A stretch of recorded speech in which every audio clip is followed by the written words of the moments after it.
I'm Adam Anshel for Pro Football Weekly, along with PFW draft analyst Nolan Nawrocki, as we take a look at Nolan's mock draft version 2.0, and we start right at the top. Nolan, the Carolina Panthers. Ron Rivera there in as coach now. Where do you see them going with the pick?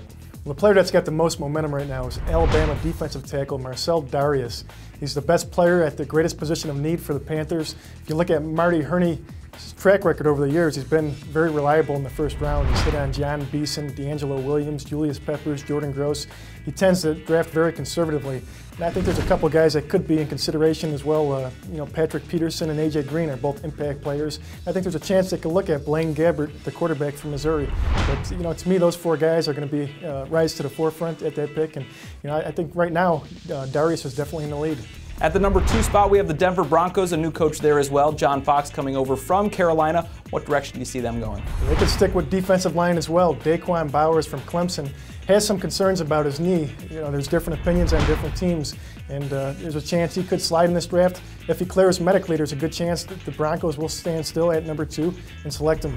He's a guy that can fit into a 3-4 or a 4-3 defense. I think he's best as a power left end, and they definitely have a need there with Elvis Dumervil coming off of injury, and Robert Ayers also struggling last year in his second season. At the number 3 pick are the Buffalo Bills. Obviously a lot of areas of need there. Quarterback a possibility. Do you think that's where they'll go? I think they're definitely going to consider the quarterback position. Cam Newton's a guy that could come off in this spot, but Von Miller to me makes the most sense. He's the best player in this draft in my opinion. The Buffalo Bills are moving to a hybrid defense, looking at playing in the 30 front on the first 2 downs, run downs, and then moving to 40 in sub packages on 3rd downs primarily. So there's a great need for a guy like Von Miller. He could factor in all 3 downs and be a terrorizing pass rusher. They got Chris Kelsey coming off of an average season, only registered 3.5 sacks. Sean Merriman was signed, but they still have a big void at that position. It seems like Miller's a guy that could come in and help right away as well. At number 4, the Cincinnati Bengals. All sorts of changes there. Who knows who will be there on that offense, but certainly a lot of areas that they could fix. Yeah, T.O. is going to be gone, and I think Chad Ochocinco should be gone as well if they were wise. So you got to find some more consistency at that receiver position. A.J. Green is a guy that can definitely bring it. I think he's an excellent playmaker, does a lot of things well. And Carson Palmer has made it very clear that he wants to leave the organization, but they'd feel the most competitive team if they were able to keep him in place and just draft another receiver.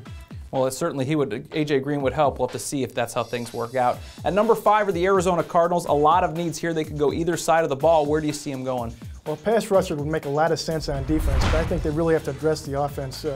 I think Blaine Gabbert would make a lot of sense for the Cardinals. The offense was really anemic last season, both through the air and on the ground.